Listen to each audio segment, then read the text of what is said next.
The morning after Claire's visit began with sunlight slicing through the blinds, sharp and intrusive.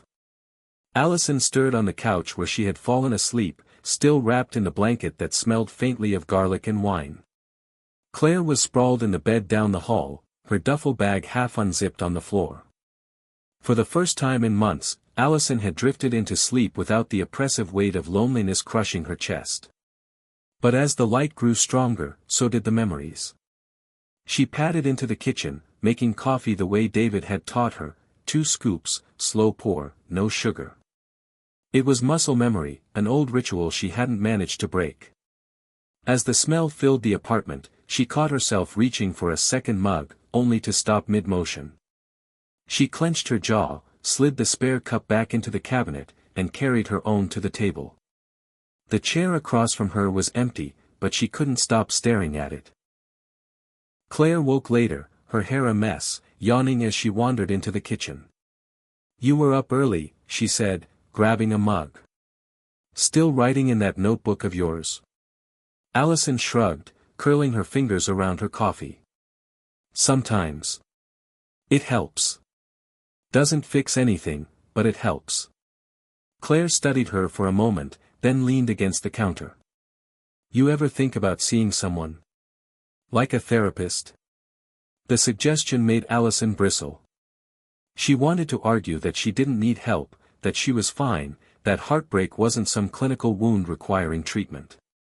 But the truth sat heavy in her chest. Fine was the last thing she was. "I've thought about it," she admitted quietly. "You should. There's no shame in it, Al. People act like therapy is this big scary thing, but sometimes you just need someone to guide you through the fog." Allison sipped her coffee, staring into the dark liquid as if answers might float there. She didn't commit to anything, but the thought lingered. That weekend, the sisters explored the city. They walked through Boston Common, the leaves already hinting at crimson and gold. Claire bought them hot cider from a street vendor, and they sat on a bench watching children chase each other across the grass. Allison noticed the way people looked at Claire, how she seemed to draw attention effortlessly, her energy magnetic. It made Allison both proud and painfully aware of her own smallness. On Sunday afternoon, Claire dragged her to a bookstore downtown. Allison had always loved bookstores, the quiet, the smell of paper, the promise of stories waiting to unfold. But she hadn't stepped into one since David left. They used to spend hours wandering aisles together, pointing out titles they wanted to read, debating the merits of fiction versus nonfiction. The memory of those afternoons pressed against her chest as soon as she crossed the threshold. Claire, oblivious, darted toward the new releases. Allison drifted toward the back, running her fingers along the spines of novels. She wasn't looking for anything in particular until her hand paused on a book about healing after loss. The irony made her laugh under her breath. "Find something?" Claire asked, suddenly at her side. "Maybe." Allison held up the book, raising an eyebrow. Claire smiled knowingly. The universe has a way of dropping hints. Allison wasn't sure if she believed in hints or fate anymore. But she bought the book anyway. That evening, after Claire's flight back to Chicago, the apartment felt cavernous again.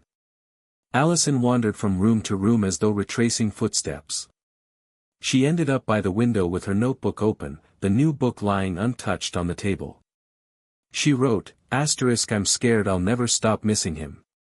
I'm scared I'll get stuck here, in this version of myself that's only defined by loss." The words looked stark against the page. She closed the notebook quickly, as if hiding them could make them less true.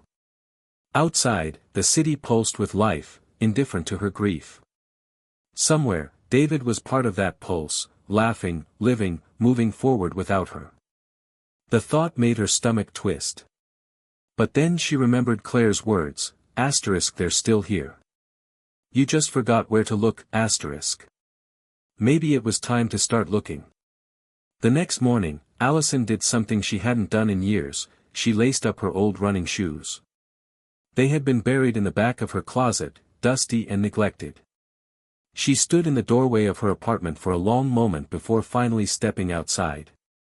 The city air was brisk, the streets humming with early commuters and joggers. She started slowly, her muscles protesting, but with each stride, something loosened inside her.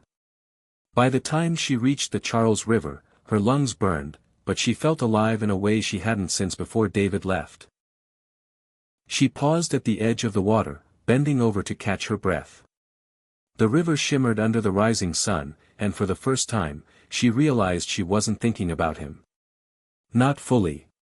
She was thinking about herself, about her legs carrying her forward, about the sweat on her skin, about the rhythm of her heartbeat. It was small, fragile progress. But it was progress. Back in her apartment, she showered, made breakfast, and opened the book she had bought. The first chapter was about reclaiming identity after heartbreak. The author's words struck her, *, you are not what you lost. You are what you choose to build in the ruins. *. Allison closed the book and let the sentence echo through her. For the first time in 6 months, she didn't feel like she was waiting for David to walk through the door. Instead, she felt like she was standing at the threshold of something new, even if she didn't yet know what that something was.